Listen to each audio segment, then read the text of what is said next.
वाले लोग, कमेंट्स करने वाले लोग, फेसबुक देखने वाले लोग, इधर उधर की पोस्टें पढ़ने लिखने वाले लोग, महीनों बीत जाते हैं कुरान पाक नहीं पढ़ते। यहाँ तो कुछ ना पढ़ते हो तो समझ में आया, पढ़ते कुछ नहीं। सारा कुछ जो नहीं देखने वाला उसे भी देखते और कुरान ही नहीं देखते। ज़ौक़ बनाएं, ज़ौक़, मिजाज पैदा करें।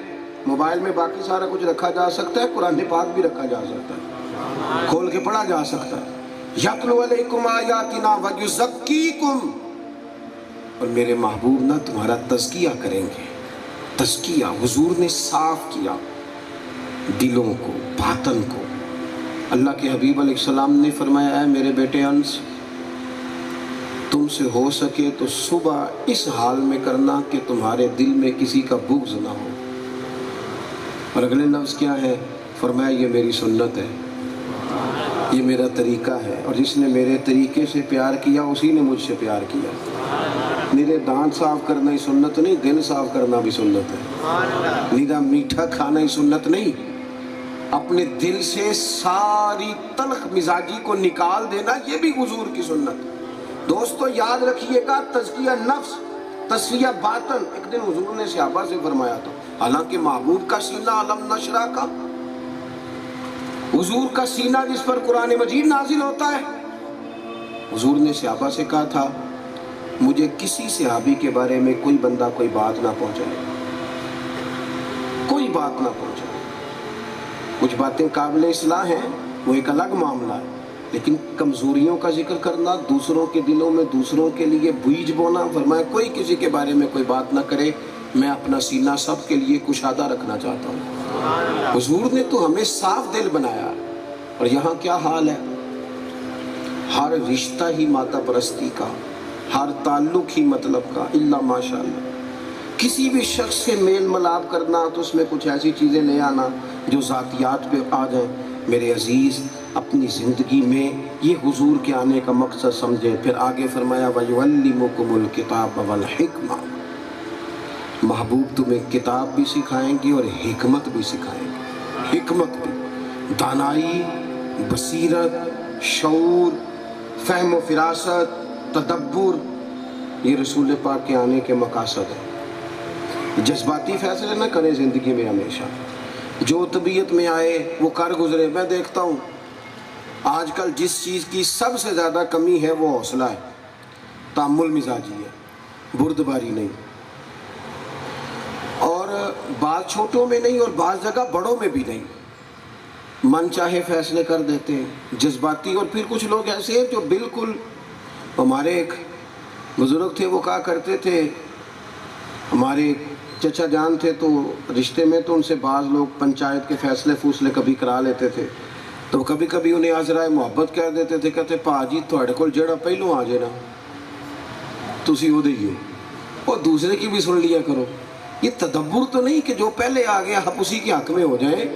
आप दोनों की बात सुने, मामला फहमी इसका नाम। आप गौर करें कि ये एक शख्स तो जब भी बात करेगा वो जाहिर है अपने हक में दलाइल देगा, तदब्बुर के साथ, फहम के साथ, हिल्म के साथ, बुर्दबारी के साथ। ये हुजूर के आने के मकासद है। नबी पाक ने हमें हिकमत सिखाई और इस खूबसूरती से हुजूर फैसले फरमाते, इस बेहतरीन अंदाज में नबी पाक फैसला करते कि किसी शख्स को परेशानी ना होती। लेकिन आज हमारी कैफियत ये है कि हमारे फैसले जज्बाती हैं और बहुत सारी जगहों पे मोहब्बत गालिब आती है। हम मेरिट नहीं देखते, मोहब्बत देखते हैं। उन लोगों के सुपुर्द भी चीज़ें कर देते हैं जो कर नहीं सकेंगे, तबाह कर देंगे। लेकिन हमारी चूँकि मोहब्बत होती है, मोहब्बत देखते हैं, मेरिट नहीं देखते। हमेशा तदब्बुर से, फ़हम से, फिरासत से, इल्म से। नबी करीम अलैहिस्सलाम के ऐलान नबुव्वत से पहले जब कुरैश मक्का ने काबा तामीर किया था तो 12 कबीले थे। अब वो मिल के काबा तो बना लिया, तो हजर अस्वद की तनसीब करना थी, हजर अस्वद को लगाना था। इस पर राय का इख्तलाफ हो गया। अब हर कबीला कहता है हम लगाएंगे। और जज्बात एक दूसरे के खिलाफ इतने थे कि एक कबीले वालों ने तो प्यालों में खून डाल के, उसमें हाथ डाल के कस्में भी खा ली कि मरेंगे या मार देंगे, पर हजर अस्वद हमने लगाना है। इन मामलात में भी बड़ी आजमाइश हो जाती। अब अचानक किसी के दिल में बात आई, कहने लगे लड़ो ना, यहाँ इंतज़ार करो, कल जो शख्स सबसे पहले हरम काबा में दाखिल हो اسی سے فیصلہ کرا لیں گے۔ قسمت دیکھو، سب سے پہلے رسول پاک تشریف لائے۔ اب سب خوش ہو گئے، یہ تو صادق اور امین ہے۔ اذان ہو رہی ہے میرا خیال، اذان سنیں۔ کو سمیٹنے لگا ہوں تاکہ آپ حضرات جا کے جماعت کے ساتھ نماز ادا کر سکیں۔ تو وہ جب سرور کائنات صلی اللہ تعالی علیہ وسلم تشریف لائے، اب سب مطمئن ہو گئے۔ اب یہ بھی ایک معاملہ تھا کہ اتنے سارے قبیلوں میں حجر اسود کون اٹھا کے رکھے گا، تو اتنی حکمت سے حضور نے فیصلہ فرمایا۔ نبی کریم نے اپنی چادر کو بچھایا اور حجر اسود کو اٹھا کے اس میں رکھا اور فرمایا اس چادر کے کونے سارے قبیلے پکڑ لو۔ وہ سب نے کونے پکڑ لی اور حجر اسود کو خانہ کعبہ تک لے گئے۔ محبوب نے اٹھا کے اندر رکھ دیا، لڑائی ختم ہو گئی۔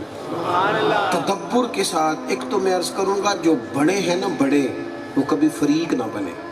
خاندان کے بڑے، قبیلوں کے بڑے، اداروں کے بڑے کبھی فریق نہ بنے۔ وہ اپنے آپ کو بڑا رکھیں، حکمت والی زندگی گزاریں، دانائی والی۔ اگر جب کوئی بڑا آدمی فریق بن جاتا ہے نا کسی بھی ایک مسئلے میں، گھر کے، قبیلے کے کسی مسئلے میں، تو دوسروں کو نقصان ہوتا ہے، اس سے لوگ ٹوٹتے ہیں۔ وہ اقبال نے کہا تھا کہ کوئی کارواں سے ٹوٹا، کوئی بدگماں حرم سے، کیونکہ میرے کارواں میں نہیں خوب دل نوازی۔ یہ جو بڑا ہے نا، اسے دل نوازی نہیں کرنی آئی تو لوگ ٹوٹ گئے۔ تھوڑا سا نا حلم کے ساتھ، بردباری کے ساتھ معاملات کو دیکھیں۔ اور آگے فرمایا وَيُعَلِّمُكُم مَّا لَمْ تَكُونُوا تَعْلَمُونَ، میرے محبوب تمہیں وہ سکھانے آئے ہیں جو تم جانتے نہیں تھے۔ دنیا میں جو ہم نہیں جانتے تھے اور جان سکتے بھی نہیں تھے، وہ سارا کچھ ہمیں رسول پاک نے سکھایا ہے۔ آداب زندگی سے لے کر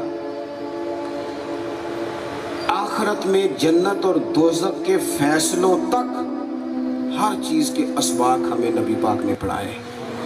ہم نے آہستہ آہستہ یہ کیا ہے کہ چونکہ دینی معلومات مفت ملتی تھیں، جگہ جگہ بورڈ لگے ہوئے تھے، ہر جمعے میں خطبہ ہوتا تھا، وہ قوم جو 10-10 ہزار روپے دے کے موٹیویشنل اسپیکر سے سیٹ بک کراتی ہے، وہ جمعے والے دن وقت پہ جمعہ پڑھنے نہیں جاتی۔ جن کو جہاں سے سارا کچھ ملنا تھا اس طرف رغبت نہیں ہے۔ کتاب و سنت کے جو علوم ہیں نا، کتاب و سنت کے جو علوم ہیں، وہ انسان کی ظاہری اور باطنی تربیت کے لیے بہت کافی ہے۔ صرف یہ کہ ہم وہاں سے اپنی تربیت لیں، ہم عملی زندگی میں ان کو نافذ کریں۔ مجھے بتائیے، ایک حدیث پاک ہے اور سب کو آتی ہے، اگر اس پر عمل کر لیا جائے نا تو پورے کا پورا ملک امن، محبت اور پیار کا گہوارہ بن سکتا ہے۔